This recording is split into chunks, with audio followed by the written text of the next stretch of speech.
and welcome to episode 3 of season 6. Today I wanted to talk to you about 10 tricks to attract more listeners to your podcast.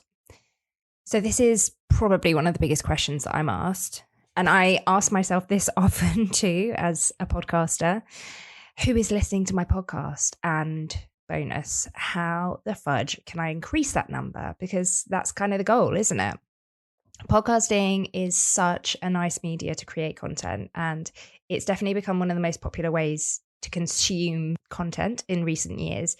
But it can feel a little bit crowded out there and subsequently quite hard to compete, particularly when every celeb, including the royals, has a podcast. So if you're thinking this, nodding your head vigorously and shouting hell yeah at me right now, then I'm going to let you in on something you're getting oh so wrong. There's no need to compete. I know, it's groundbreaking. Honestly, for every podcast listener, there's going to be, 6, 12, 20 podcasts on their playlist. I listen to around 50. So it's far more important to just get your podcast out there, start tweaking as you go. The reality is, and this is going to sound really harsh, but the reality is that nobody's going to be listening.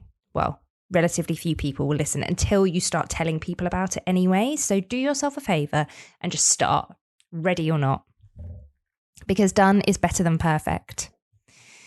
So let's just say you've done it, you've launched, or perhaps you're thinking ahead and planning how you're going to promote your podcast once you've launched, or maybe you're confused about how people find podcasts, what makes them successful, how to attract a heap of listeners.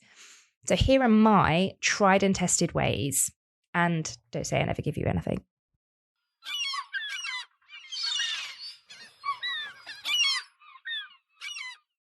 Tell people about it. That's the number one. It's really obvious, but it's woefully underused. I think probably because the hosts often lack confidence and a desire to not come across as kind of pushy or salesy. But telling is not the same as selling, not at all. You're allowed to tell people you have a podcast and invite them to listen. You're allowed. I give you permission, okay? So just tell people about it. Number 2, invite, now this is in air quotes, which obviously you can't see, but invite big name guests. So it's relative, right? Because a big name in your particular niche doesn't necessarily mean someone with millions of followers.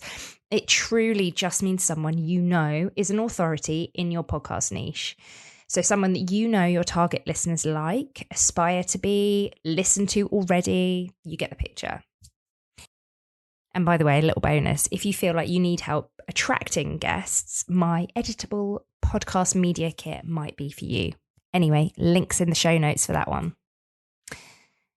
Number 3, make it shareable. If you follow me on Instagram, you'll know I spend a whole heap of time there, but I also use it as inspiration to create shareable podcast content for my clients and for my own podcast. Video is obviously a huge priority for all social platforms, so I always make audiograms, which basically translate as a teaser of each episode in video form with captions. So you can entice people to listen and showcase your best bits, make it accessible too. That's super shareable. So there are 2 main options for creating audiograms. There's Headliner and there's Wave. I use Wave, and there's an affiliate link in the show notes for Wave.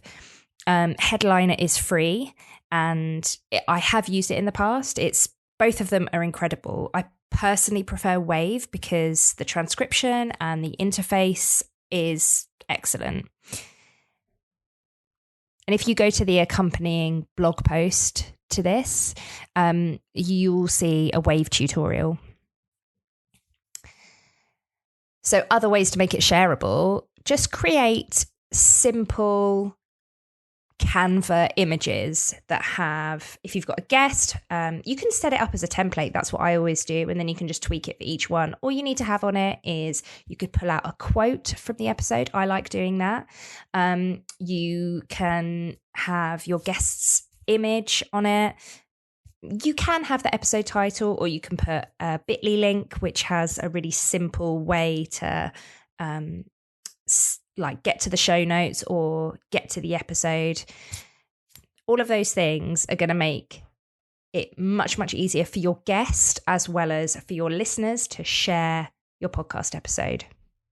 Number 4, set up a slick workflow. So one thing that I bang on about is the importance of making your podcast sustainable. Whether that's outsourcing editing, hiring a VA to manage guests or write the show notes or hand the whole thing over to a management company, it's really important to be realistic about the time it's going to take to produce your podcast and the time you actually have to dedicate to it. Something that's been a game changer for my clients and for my own podcast is to automate the guest side of things, which serves as a time and sanity saver, as well as an impressively slick showcase for your podcast to your guests. You can do this in a few different ways, but the most basic way is to create a series of email templates or canned emails that can take you from the invite, so from inviting the guest to be on your podcast, right through to preparing them for being on the podcast, giving them kind of technical tips, sending them the links, that sort of thing, right through to booking, and also sending a thank you once the episode goes live, which is where you would put some, where you would attach some shareable templates for them to share with their audience. And you can do this for free. There's a canned email function in Gmail, which I used to use. Now I do it through Dubsado. And again, if you head to the episode, the blog post that accompanies this podcast episode, you'll see a sample guest workflow using canned emails, and you can just copy and paste that. So if you want to go advanced, and I recommend that you do, and if you already use some sort of project management CRM tool like Dubsado, Trello, Asana, I would take things further by setting up a completely automated workflow so that you just have to, edit the first name and edit the link and those sorts of things. I honestly went from spending, you could easily spend 1 to 3 hours on each guest, just the admin side of things, to like now I spend about 5 minutes max on the whole thing. Again, sorry to be annoying, but if you go to the blog post accompanying this, you'll see a video tutorial where I walk you through my specific Dubsado workflow for the podcast. Even if you don't use Dubsado, you can just use it as inspiration to kind of map the same process using whatever project management tool that you have. And like I say, if you don't use anything and it's just a hobby podcast and you don't have a business that you would need a CRM tool for, you can just set it up with canned emails. That's how I started, and that's just as good. It will still save you time. So this all ties in nicely with making your podcast shareable. And honestly, it makes you look professional as well, I think. I like doing it because my ADHD brain doesn't need anything else to procrastinate over. So number 5, add a call to action in every single episode. So this is another no-brainer, but it's really worth mentioning because people just don't flipping do it. The amount of podcasts that I listen to where people just haven't put a call to action, but when I go to their show notes, they'll be, hey, you can sign up for my new course or my bonus workshop or my mailing list or come follow me on Instagram. And they haven't said it in the episode. Again, it can feel icky to ask people to do something, but I can't tell you how many times I've been chuffed to discover my favorite podcast has a course or it has a really great Instagram account I now follow religiously. The right people need to hear your call to action, whether that's asking for a review, a share, or even, a survey request.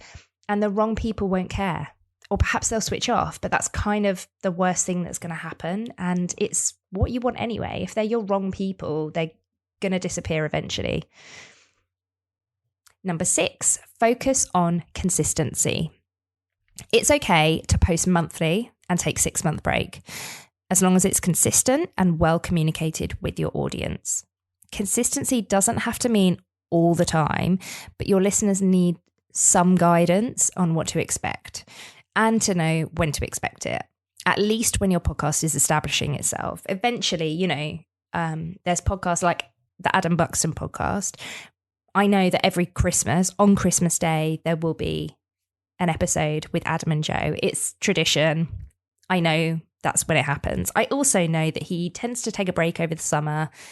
Things get quite sporadic, and sometimes an episode will come out that he recorded 3 years before. But I've been listening to that for 5 years, something like that.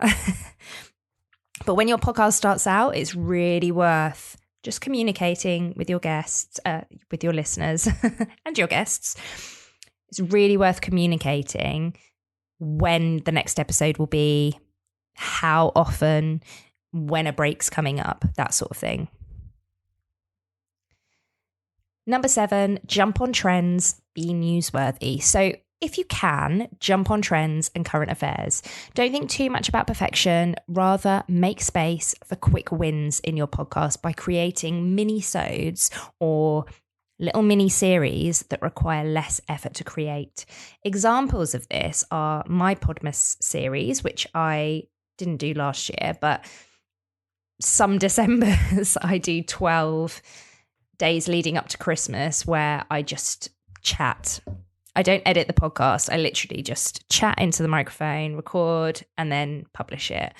Motherkind has a mini moments kind of mini-sode, so they're really short, and she repurposes snippets of old episodes. Number 8, create personas. So it goes without saying that unless you have a clear idea of who you're creating your podcast for and who you're trying to attract, you won't attract them. Well, not easily anyway. It's really important to clarify this before you start, of course, but there's kind of never a bad time to do it. I sit down and do this every so often because it's really easy to lose touch with who you're creating things for and your original purpose. I recommend you sit down with a pen and paper and create some detailed personas to clarify your dream audience. And in the accompanying blog post to this episode, I've linked to a really good blog post explaining personas and how to create them. Number 9. This is a bit of a curveball, I guess. Use Pinterest. I'm a massive Pinterest fan. I've been using it for years to create, to promote anything and everything. It consistently generates traffic on autopilot, and it serves as an excellent work avoidance tool too. I create simple templates using Canva, and I schedule using Tailwind, which I personally think is incredible. And I've started actually using Tailwind for Instagram too. I pin to my own boards as well as group boards, which is where the magic happens. There's tons of group boards for podcasters. So I really recommend you check out Pinterest. The last tip is to save your spot on my free workshop, which actually happened last week, but I saved the replay, so you can still access that free workshop if you sign up to my mailing list. And again, the link is in the show notes. Et voila. So let me know if you try any of these tips for your podcast, and let me know if I've missed anything out. It would be remiss of me to not ask you to share this podcast episode. Tag me if you do it on social media. I'm just at Lucy Lucraft, and I would love it if you could leave a review. I know everybody asks for it, but there's a reason. That's how the Apple Podcast algorithm knows that it's good. Thanks for listening, and I will see you next week.